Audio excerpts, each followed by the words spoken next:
नमस्कार दोस्तों, स्वागत है आप सभी का एक बार फिर से हेलो डॉक्टर में। मैं प्रियल आप सभी का स्वागत करती हूँ।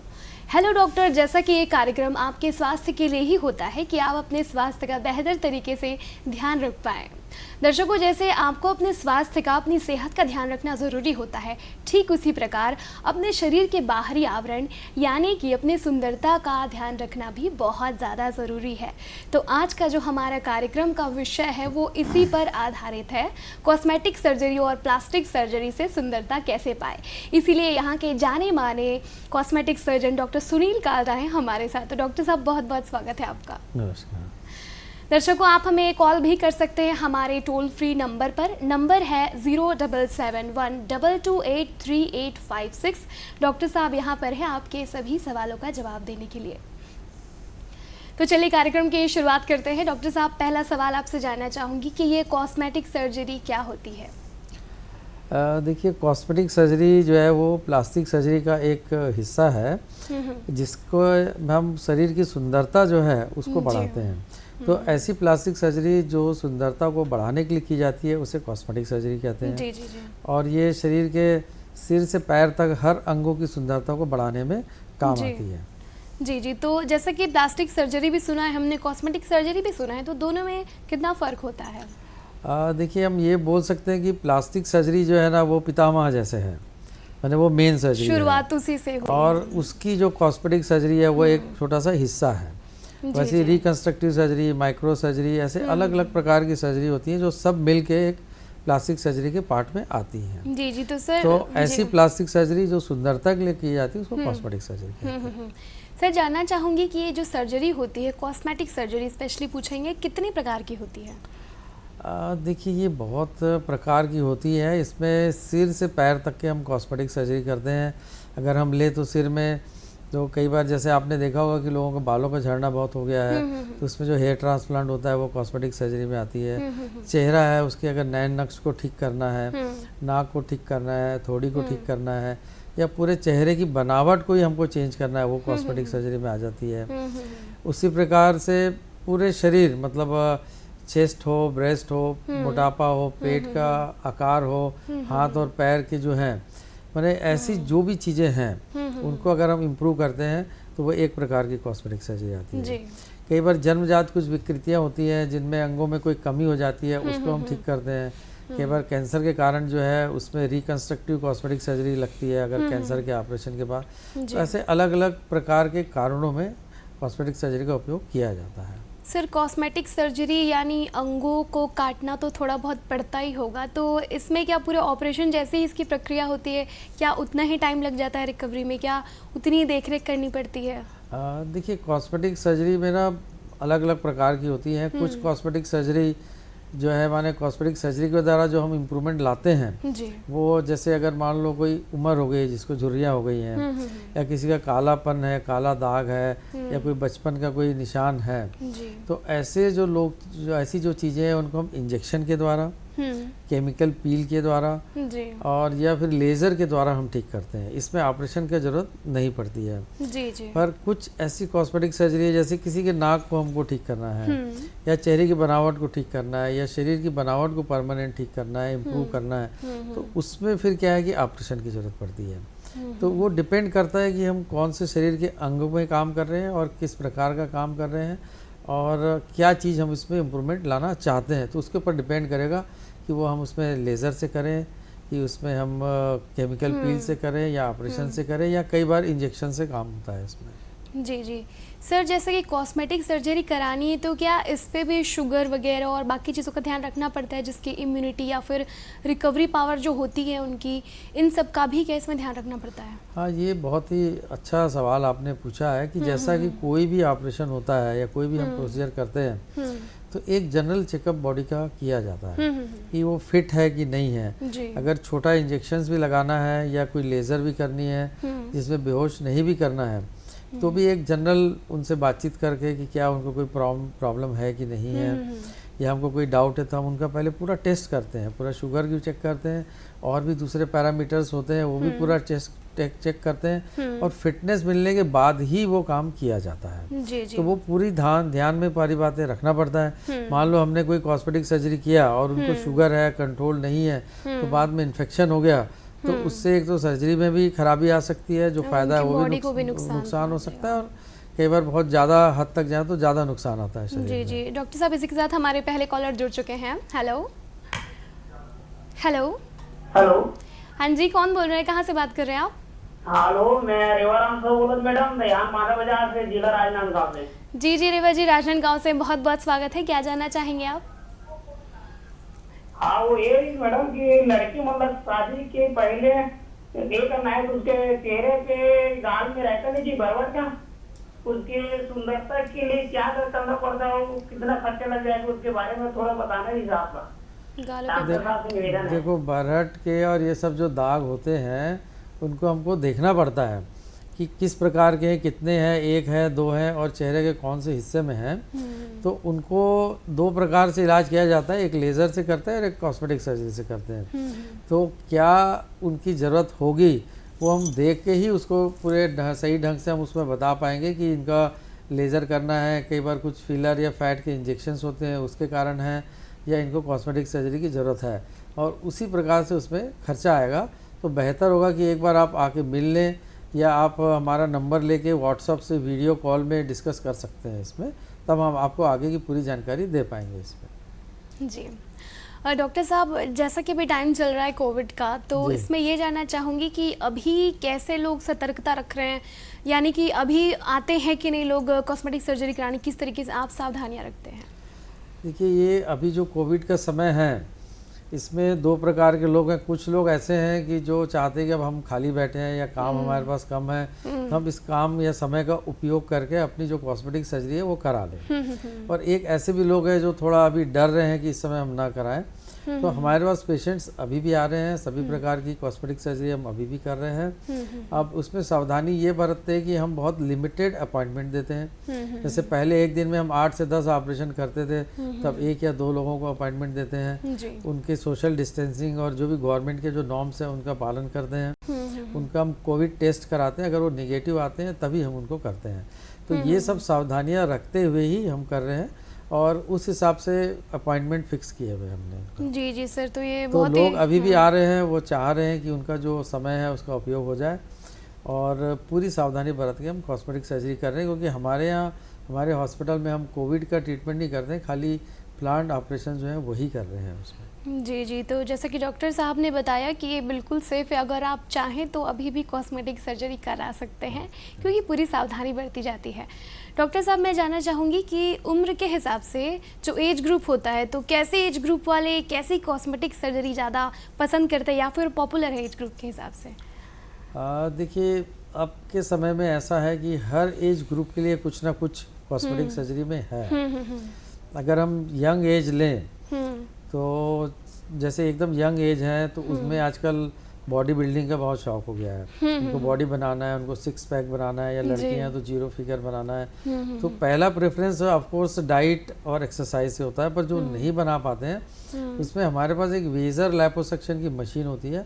हम उनसे बॉडी को कार्व करते हैं। पूरा चेहरा अगर मोटा है तो उसको पतला करना, अगर फैट जहाँ चेस्ट में है या पेट में है या कहीं भी शरीर के अंग में अगर फैट है तो हम उसको निकालते हैं, उनको शेप करते हैं। अगर उनको 6 पैक चाहिए तो हम वो भी बनाते हैं। तो एक तो यंग एज में ये बहुत कॉमन है। दूसरा, आज के डेट में सुंदरता जो है वो खाली लड़कियों तक सीमित नहीं रह गई है। लड़के भी बहुत इसमें आगे आ गए हैं, और उनका रिक्वायरमेंट भी हो गई है, क्योंकि आजकल ऐसा देखना मिल रहा है कि लड़कियां जो है वो लड़कों को शादी के मामले में ज़्यादा रिजेक्ट कर रही हैं, अगर वो ज़्यादा खूबसूरत ना है तो उसके लिए उनका एक नाक अगर कुछ कमी है, नाक की रैनोप्लास्टी है जो शेप अप ठीक करना है, या चेहरे में कोई कमियां है, इवन कलर है, डिम्पल्स के लिए भी आते हैं, या ओट मोटा और पतला है तो उसको करना है। तो वो बॉडी के प्रोपोर्शन के हिसाब से पूरा शेप अप लेके एक आते हैं। तो एक तो ये एक कॉन्शियस होती है। फिर अगर हम मिडिल एजेड में जाएं तो कई बार चेहरे में लोगों के पिगमेंटेशन हो जाती हैं, या बहुत अर्ली झुर्रियाँ या रिंकल्स आ जाते हैं। तो इनको हम मेडिसिन से, केमिकल पील से, लेज़र से, और ज़रूरत पड़ने पर इंजेक्शन से और ऑपरेशन से इनको ठीक करते हैं। उसी प्रकार थोड़ा और आगे उम्र में जाएं तो उम्र के हिसाब से जो बॉडी के स्ट्रक्चर में चेंज होती है, तो कई बार मोटापा आता है या पेट बढ़ जाता है या झुर्रियाँ और बढ़ जाती हैं, तो उनका भी इलाज किया जाता है। और वैसे ही अगर 60 से ऊपर भी देखें तो उस कैटेगरी में भी ये चीज़ें आती हैं, अलग अलग प्रकार की अलग अलग cosmetic प्रकार surgery। की। और अगर जैसे अब बाल का झड़ना है तो ये यंग एज में भी हो रहा है और मिडिल एजेड में भी हो रहा है, लेट एज में भी हो रहा है। तो इनका भी कुछ मेडिसिन के द्वारा या एक PRP थेरेपी होती है जिसमें हम पेशेंट्स का ही ब्लड लेते हैं और उससे एक प्लेटलेट रिच प्लाज्मा बना के उसको सिर में, बालों में जहाँ पर कमी रहती है या झड़ रहे हैं या पतले हो गए उसमें इंजेक्ट करते हैं। जी जी जी। और उसी प्रकार हेयर ट्रांसप्लांट भी एक टेक्निक होती है जहाँ अगर पूरा गंजापन अगर आ गया है और दवाइयों से इम्प्रूवमेंट के चांसेस नहीं हैं, जी तो इसमें बाल की जड़ों का रोपा किया जाता है। जी जी। जैसे खेती में रोपा होता है वैसे ऐसे जड़ों का बाल की जड़ों को सिर के पीछे के हिस्से से, छाती से, दाढ़ी से या साइड से बाल की जड़ों को निकालते हैं, उनको जहाँ गंजापन है वहाँ उस पर लगाते हैं और फिर बाल वो उगते हैं। तो इसकी खासियत ये है कि ये बाल जो हैं ये उगेंगे, ये बढ़ेंगे और ये इनका आप कटिंग कर सकते हो, मुंडन करा सकते हो और ये परमानेंट होते हैं। परमानेंट मतलब ये बाल फिर बाद में झड़ते नहीं हैं। जी तो जी ये जो चीज़ें ये हर एज ग्रुप में आ रही है। जी तो जी। ऐसा हमारे पास हर एज ग्रुप के लिए कुछ ना कुछ इसमें देने के लिए है कॉस्मेटिक सर्जरी। जी जी सर, हमारे साथ एक कॉलर जुड़ चुके हैं। Hello hello. हाँ हेलो, हाँ जी, कौन बोल रहे हैं, कहाँ से बात कर रहे हैं आप? मैं तरुण कुमार बोल रहा हूँ, ये बलरामपुर डिस्ट्रिक्ट से। जी जी, बलरामपुर से अरुण जी है, बहुत बहुत स्वागत है। क्या जानना चाहेंगे? कोई क्या है कि सिर में जो बाल होते हैं कैप वाला, सर्जरी के द्वारा झाड़ना बंद हो जाएंगे क्या? देखिए, बाल का अगर झड़ना ज़्यादा है तो हमको क्या है कि पहले आपके कुछ टेस्ट कराने पड़ते हैं कि ये क्यों आपके बाल झड़ रहे हैं, आपकी उम्र क्या है, ये अनुवांशिक है, हेरिडिटरी है कि कुछ खान पान की कमी के कारण है। कई बार स्मोक करने से और बहुत ज़्यादा ड्रिंक्स करने से भी बाल झड़ते हैं। तो एक तो हैबिट का पता करेंगे, उसके बाद इसमें कुछ खाने की दवाइयाँ और लगाने के एक तेल आते हैं, लोशन आते हैं, कुछ ऐसे शैम्पू आते हैं जिनसे बाल बढ़ते हैं, तो ये हम उनको देते हैं। और जैसे कि मैंने अभी बताया कि एक PRP का इंजेक्शन होता है, मतलब आपके शरीर से ही ब्लड से थोड़ा एक दवाई बनाते हैं और उसको महीने में एक बार सिर में जहाँ बाल पतले हैं उनको लगाया जाता है। ऐसे 3 या 4 बार 5 बार ऐसे इंजेक्शन देने पड़ते हैं। तो दवाइयाँ और इसके द्वारा कंट्रोल करते हैं, पर अगर बाल एकदम झड़ जाए तब इसमें सर्जरी के द्वारा ट्रांसप्लांट किया जाता है। जी जी, तो अगर बाल झड़ रहे हैं तो इसे कंट्रोल किया जा सकता है, लेकिन पूरे झड़ चुके हैं उसके लिए बहुत सारी, एकदम झड़ गए हैं, पूरा जमीन जो है वो चिकनी हो गई है या बाल एकदम सर गंजा हो गए, तो फिर उसमें बाल का रोपा किया जाता है, हेयर ट्रांसप्लांट किया जाता है। सर जैसे कि बाल झड़ने की और हेयर ट्रीटमेंट की बात आई है, तो किस किस टाइप के और ट्रीटमेंट हो सकते हैं हेयर लॉस या फिर बालों को वापस पाने के लिए? बालों को वापस पाने के लिए जैसा मैंने बताया कि एक तो आजकल की जो लाइफस्टाइल है वो लोगों की बहुत ज़्यादा टेंशन वाली हो गई है, खान पान है, स्मोकिंग है, इसके कारण काफ़ी प्रॉब्लम आ रहे हैं। तो हमको एक अपनी लाइफस्टाइल को चेंज करना चाहिए जी। हेल्दी फूड लेना चाहिए, इसमें पानी खूब लेना चाहिए, नारियल पानी है, हल्दी वाला दूध है, ये सब घरों में लेने से, और हाई प्रोटीन डाइट जैसा है कि इसमें हमको लें तो हमारे बालों को इसके लिए अच्छा रहता है। जी जी। दूसरा फिर क्या है कि अगर कोई कमी रहती है तो जैसा मैंने अभी बताया कि कुछ हम मेडिसिन देते हैं बाल की ग्रोथ बढ़ाने के लिए, कुछ ऑयल देते हैं लगाने के लिए, और कुछ शैम्पूज हैं, ऐसे कुछ अलग अलग प्रकार के ट्रीटमेंट होते हैं। एक लेज़र हेलमेट ट्रीटमेंट भी होता है जिसको हर वीक में एक बार सिर में 20 मिनट के लिए पहनना पड़ता है, तो वो भी बाल की ग्रोथ को बढ़ाता है। तो इस प्रकार से हम कोशिश करते हैं कि बालों को ठीक किया जा सके, और लाइफस्टाइल बहुत इंपॉर्टेंट चीज़ है इसमें। जी जी सर, जैसे कि हेयर ट्रांसप्लांट होता है तो आजकल महिलाओं के लिए भी ये चीज़ें उपलब्ध है, तो लोग घबराते हैं, महिलाएं भी घबराती है, तो क्या कहना है आपका इसमें? देखिए, इसमें घबराने की बिल्कुल बात नहीं है, क्योंकि ये ट्रीटमेंट दोनों में समान होता है। फीमेल में कई बार कारण अलग होते हैं, कई बार हेरिडिटरी होती है, और जैसा कि मैंने बताया कि खान पान के कारण, कई बार हार्मोनल इम्बैलेंस के कारण, स्ट्रेस के कारण भी होता है। तो पहले तो इनको भी हमको मेडिकल ट्रीटमेंट, PRP का जो ट्रीटमेंट मैंने बताया वैसा, और ज़रूरत पड़ने पर इनमें ट्रांसप्लांट किया जाता है। पर ओवरऑल ये देखा गया है कि बहुत ज़्यादा फीमेल जो हैं वो दवाइयों और इससे काफ़ी इम्प्रूव करती हैं। अगर ट्रांसप्लांट की ज़रूरत पड़ती है तो फिर उसमें 1 या 2 सिटिंग्स के ट्रांसप्लांट किया जाता है, और इसमें बिल्कुल भी घबराने की ज़रूरत नहीं होती है। हेयर ट्रांसप्लांट बहुत ही सिंपल और टाइम टेस्टेड प्रोसीजर है, माने बहुत सालों से हो रहा है। जी। और इसमें पेशेंट सुबह आता है और शाम को चला जाता है। ओके। मतलब एडमिट होने की भी ज़रूरत नहीं है और किसी भी प्रकार के बेहोशी की ज़रूरत नहीं, तो कोई खतरा इसमें नहीं होता है और अपना ही सिर है और अपनी ही जड़ें हैं, तो ऐसा कोई रिएक्शन होने का भी चांस नहीं कि हम कोई बाहर से कोई चीज़ ला करके हम उसको इम्प्लांट कर रहे हैं। तो ये बहुत ही सिंपल सेफ टेक्निक है और इसको निश्चिंता के साथ आप सब करा सकते हैं। बशर्ते इसमें एक ये बातें हैं कि आजकल बहुत सारे लोग करने लग गए हैं, तो जो ट्रेन डॉक्टर्स हैं, जहाँ साफ सुथरी जगह हैं, बहुत सा माने स्टरलाइज्ड प्लेसेस हैं, उनमें कराना चाहिए, ना कि कहीं भी छोटे मोटी जगह में लोग ऐड देके ऐसे बहुत सारे काम कर रहे हैं, तो उससे थोड़ा हो रहा है, ये सब देख के लोग पहुंच भी जाते हैं। सर ये अक्सर देखा गया है कि जो पुरुष होते हैं वो पूरे गंजेपन की समस्या उनमें ज़्यादा पाई जाती है और फीमेल्स में कम, इसका क्या विशेष कारण है? इसका देखिए, इनका बेसिकली ना हेरिडिटरी फैक्टर्स होते हैं और ये जेनेटिक मेल में ही ज़्यादा आती हैं, तो मेल टू मेल इसमें जाते हैं, तो इसलिए ये जो गंजापन है मेल में ज़्यादा देखने को मिलता है। दूसरा स्ट्रेस भी अगर हम देखें और खान पान के जो अव्यवस्था भी देखें और जितने भी प्रॉब्लम्स जो इससे रिलेटेड हैं वो ज़्यादातर मेल में होते हैं और ये हार्मोनल के कारण होते हैं। तो जो मेल हार्मोन होता है उसी के कारण एक्चुअल में गंजापन आता है कि बाल की जो जड़ें हैं वो सेंसिटिव ज़्यादा हो जाती है मेल हार्मोन से एक स्टेज के बाद, तो उसके कारण गंजापन ज़्यादा होता है। और फीमेल में क्या है, उनके जो हार्मोन्स होते हैं वो उनको प्रोटेक्ट करते हैं। जी जी जी। डॉक्टर साहब ये जानना चाहूँगी कि जैसे कि आपने बताया कि सर्जरी से सारी चीज़ें पॉसिबल है, लोग गोरे भी होते हैं इससे, तो ये किस हद तक पॉसिबल है? क्या बहुत सांवला रंग भी बहुत गोरा हो सकता है? देखिए, ये ना आजकल लोगों को बहुत माने एक मन में कमजोरी या भ्रांति हो गई है कि हमको गोरा होना बहुत ज़रूरी है। हाँ, जी, ऐसा जी। कुछ ऐसा नहीं है। फिर भी कई बार कई लोगों को सांवलेपन के कारण या काले धब्बे होने के कारण शादियों में रुकावट आती है, तो इसके लिए फेयरनेस का ट्रीटमेंट दिया जाता है। तो इसमें 2-3 बातें जो समझने की वो बहुत ज़रूरी है कि जो फेयरनेस का ट्रीटमेंट है ना वो परमानेंट नहीं होता है। अगर हम किसी को गोरा कर भी देते हैं तो उसको मेंटेन करना पड़ता है जी। अगर वो मेंटेन नहीं करेंगे तो फिर से कलर जो है ना वो डाउन डाउन होता चला जाएगा। तो एक ये बहुत इंपॉर्टेंट चीज़ है। दूसरा, गोरेपन के लिए हमको धूप से काफ़ी लंबे समय तक बचाना पड़ता है क्योंकि धूप के कारण कलर जो है ना वो डार्क होता है। तीसरा, इसमें कुछ क्रीम्स देते हैं लगाने के लिए, कुछ हम टैबलेट देते हैं खाने के लिए, या कुछ इसमें इंजेक्शंस आते हैं गोरेपन के, तो उसका कोर्स उनको लेना पड़ता है। और बॉडी टू बॉडी कितना उनका डार्कनेस है, कौन से टाइप की स्किन है, उसके हिसाब से उनका उतना इम्प्रूवमेंट उसमें आता है। जी। तो पर इसमें सबसे अहम बात है कि गोरापन जो है इसको मेंटेनेंस काफ़ी लगता है, मेंटेनेंस की काफ़ी ज़रूरत पड़ती है।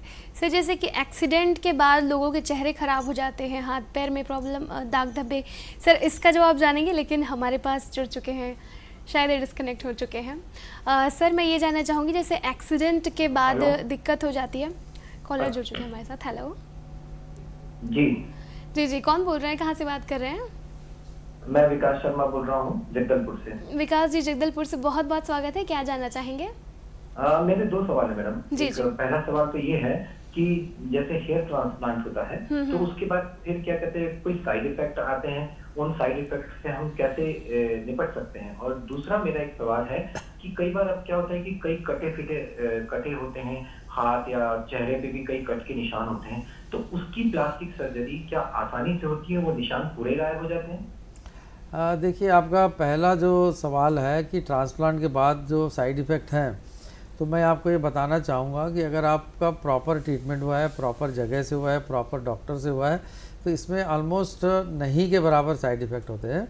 ये बात अलग होती है कि कई बार इनका गंजापन बहुत ज़्यादा है या किसी की जड़ें बहुत कमज़ोर हैं, जहाँ से हम बालों, सिर के पीछे से या शरीर के दूसरे अंगों से जड़ लेके लगाते हैं। तो अगर जड़ें कमज़ोर है तो जितनी ग्रोथ हम चाहते हैं, जितना फ़ायदा हम चाहते हैं, उतना कई बार उससे कम होता है। और कई बार बहुत ज़्यादा एरिया रहता है तो कई बार 1 से 2 स्टेजेस में किया जाता है, 2 से 3 सिटिंग्स की जाती है।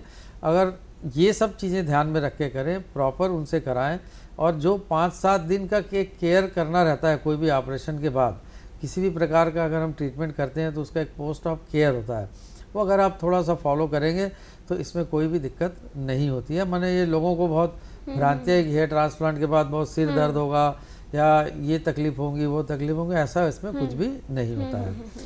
दूसरा जो आपका सवाल है कि चोट लगने के बाद अगर जो निशान आते हैं तो इसमें ना एक बात ध्यान रखना है कि इन निशानों को हम इम्प्रूव कर सकते हैं। कई बार लोग ऐसा सोचते हैं कि हमारे निशान पूरे के पूरे गायब हो जाए। पूरे के तो कई बार चेहरे में अगर बहुत बड़ा कट का निशान है, बहुत गहरा निशान है, तो हमारा एम पहले रहता है कि हम इसको कैसे इम्प्रूव करें। जी। अब जो बहुत गोरे लोग हैं उसमें इम्प्रूवमेंट 80-90% तक आता है, जो थोड़े सांवले हैं उसमें थोड़ा कम आता है। और फिर एक बार हम प्लास्टिक सर्जरी करके, कॉस्मेटिक सर्जरी करके पहले उसको एक लेवल तक इम्प्रूव करते हैं, फिर उसके बाद उसको और हल्का करने के लिए उसमें लेज़र ट्रीटमेंट करते हैं। तो ये कहना कि हम एकदम 16 आने गायब हो जाएगा तो वो कई बार संभव नहीं होता है, पर हम उनको 12 आने, 14 आने, 15 आने तक इम्प्रूवमेंट कर सकते हैं। और इसमें 1 से 2 सिटिंग्स की ज़रूरत पड़ जाती है कई बार। जी जी जी। और डॉक्टर साहब, जैसे एक्सीडेंट में अंग कट फट जाते हैं तो इसमें प्लास्टिक सर्जरी कितनी सहायक है? देखिए, अगर अंग कट के अलग हो जाता है तो प्लास्टिक सर्जरी की एक ब्रांच होती है जिसको माइक्रोवेस्कुलर सर्जरी कहते हैं। इसमें खून की बारीक नसों को जोड़ के अंगों को जोड़ा जाता है। जी। तो अंग अगर कट के अलग हो जाता है तो इसमें मैं एक बहुत ही महत्वपूर्ण जानकारी दर्शकों को देना चाहूँगा कि अगर कोई भी उंगली है, हाथ है, पैर है, शरीर का कोई भी अंग कट के अलग हो गया। सर क्षमा चाहेंगे, वक्त की कमी के चलते हमें बहुत बहुत शुक्रिया सर, आप यहाँ पर आए और दर्शकों को इतनी महत्वपूर्ण जानकारी दी। अगले हफ्ते हम फिर से आएंगे कोई ना कोई नए डॉक्टर के साथ। तब तक के लिए आप अपना ध्यान रखिएगा। नमस्कार।